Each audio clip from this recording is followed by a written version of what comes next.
उत्तराखंड में 19 अप्रैल को पहले चरण में लोकसभा का चुनाव होना है। उससे पहले नामांकन का दौर जारी है। मंगलवार को बीजेपी के 3 प्रत्याशियों ने अपना नामांकन दाखिल किया। इस दौरान रोड शो और जनसभाएं भी की गई। बीजेपी प्रत्याशियों के नामांकन में बीजेपी के दिग्गज नेता मौजूद रहे। तमाम प्रत्याशी सड़कों पर शक्ति प्रदर्शन करते हुए समर्थकों के साथ नामांकन करने पहुंचे। तो वहीं टिहरी से कांग्रेस प्रत्याशी जोत सिंह मुंसोला ने भी अपना नामांकन दाखिल कर दिया है। सबसे पहले बात पौड़ी की करते हैं, जहां गढ़वाल लोकसभा सीट पर बीजेपी प्रत्याशी अनिल बलूनी ने नामांकन पत्र दाखिल किया। बलूनी के नामांकन के दौरान केंद्रीय मंत्री स्मृति ईरानी, पूर्व सीएम रमेश पोखरियाल निशंक, बीजेपी प्रदेशाध्यक्ष महेंद्र भट्ट और पौड़ी के मौजूदा सांसद तीरथ सिंह रावत मौजूद रहे। बलूनी के नामांकन से पहले पौड़ी में रोड शो किया गया, जिसमें बड़ी संख्या में बीजेपी कार्यकर्ता शामिल हुए। नामांकन दाखिल करने के बाद अनिल बलूनी के समर्थन में टिहरी में जनसभा का आयोजन किया गया। इस रैली में मुख्यमंत्री पुष्कर सिंह धामी भी शामिल हुए। उन्होंने जनता को संबोधित भी किया।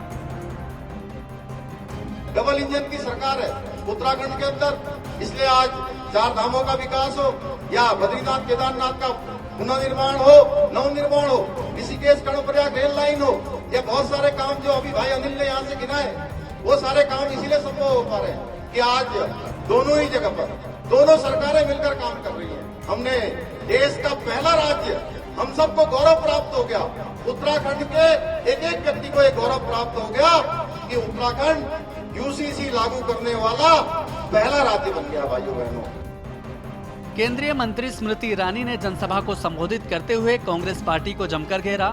साथ ही उन्होंने मोदी सरकार की उपलब्धियां भी गिनाई। इसे हम देवभूमि कहते हैं। क्या उस कांग्रेस पार्टी का क्या एक भी व्यक्ति स्वागत करेगा जिसने भव्य राम मंदिर में राम जी की प्राण प्रतिष्ठा समारोह के लिए आमंत्रण को ठुकरा दिया? इस सवाल का जवाब दो। क्या एक भी वोट कांग्रेस को पड़ेगा जिन्होंने धारा 370 का हटाने का विरोध किया, जिस कांग्रेस पार्टी ने भारत की संसद में भारत के संविधान को चुनौती दी और भारत की सेना से साक्ष्य मांगा कि बताओ पाकिस्तान में जाकर तुमने दुश्मन को किस तरह से खदेड़ा। आज सैनिकों के, पूर्व सैनिकों के और शूरवीरों के परिवार से पूछना चाहती हूँ, क्या एक भी वोट ऐसी निर्लज पार्टी को जाएगा? अनिल बलूनी ने अपने भाषण में पहाड़ों पर पलायन का मुद्दा उठाया। उन्होंने जनता से विकास का वादा किया और बीजेपी को जिताने की अपील की। मेरे को इस सबके लिए आपका साथ चाहिए, इस सब यहाँ के विकास के लिए आप सब लोगों का साथ चाहिए। मैं आप लोगों को विश्वास दिलाता हूँ कि आप मेरा साथ दीजिए। मैं यहाँ के गांव के रोशन करने के लिए हमारे पौड़ी जिले और आसपास के जिलों के मैं जो हो सकता होगा वो करूँगा।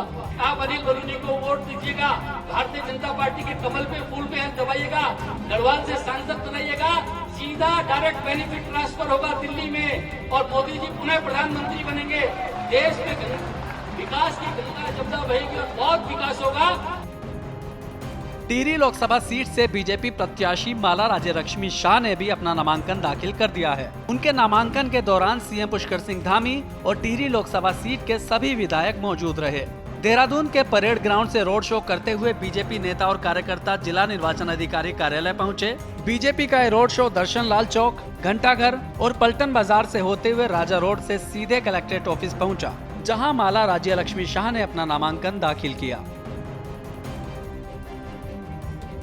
हरिद्वार से बीजेपी प्रत्याशी त्रिवेंद्र सिंह रावत ऑनलाइन नामांकन पहले ही कर चुके थे। अब उन्होंने जिला निर्वाचन कार्यालय पहुंचकर फिजिकल नामांकन दाखिल किया। नामांकन भरने से पहले त्रिवेंद्र सिंह रावत ने हर की पैड़ी पर मां गंगा की पूजा कर आशीर्वाद लिया।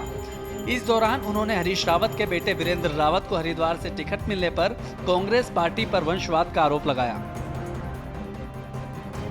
एक भारत की मिट्टी में से उपजी हुई विचारधारा है और एक गोरे, एक अंग्रेज की मिट्टी से निकला हुआ उनकी सोच पर निकली हुई विचारधारा है और इसलिए लड़ाई हम विचारधारा की लड़ाई मानते हैं, व्यक्तियों की लड़ाई नहीं मानते। परिवारवाद अभी दिखाई दे रहा है। देखो, परिवारवाद के खिलाफ हमारी पार्टी हमेशा परिवारवाद के खिलाफ रही है, वंशवाद के खिलाफ रही है। बीजेपी के दिग्गज जहां नामांकन के साथ चुनावी मैदान में ताल ठोक रहे हैं, तो वहीं मंगलवार से कांग्रेस प्रत्याशियों के नामांकन का सिलसिला भी शुरू हो गया है। टिहरी लोकसभा सीट से कांग्रेस प्रत्याशी जोत सिंह गुलसेला ने अपना नामांकन दाखिल कर दिया है। गुलसोला के नामांकन के दौरान पूर्व सीएम हरीश रावत और कांग्रेस प्रदेशाध्यक्ष करण महाराज समेत पार्टी के वरिष्ठ नेता मौजूद रहे। कांग्रेस कार्यालय से कार्यकर्ता और नेताओं ने जुलूस निकालकर चुनाव में दमखम दिखाया।